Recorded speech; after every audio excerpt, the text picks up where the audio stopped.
जेना ऐसन गाल गुलाबी फौरी ऐसन नाटी बा ताला तोहर बन बा ओ चाचा के लगे चाबी ए नीचे ता ए बुढ़वा चल नहीं तो कहीं ना हम एकर जवाब हम एकर जवाब ए लाइट लाल मत दिखाओ अरे तुम तो धोखेबाज एकदम धोखेबाज हमेशा अरे तो हो गया हो ए तू हम जान है तू हम परान हो तू हम पेलवा से जाके पूछ लो मौसा अरे मौसा गोर दबनिया निकला कर धोती उठैनिया निकला कर उमा हाथ डालिया निकला कर लगे देख तोरो बन हो रहेगा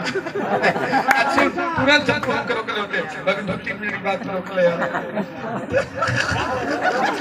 अरे जाई तो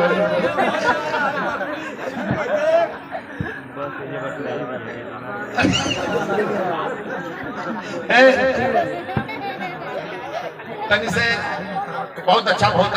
कार्यक्रम में कोई कमी नहीं। गाना इनके लिए लगाया जाए जो इनका डांस होता है, जो इन डांस की दीवानी है ज्योति के लिए। कहाँ गई कभी अच्छा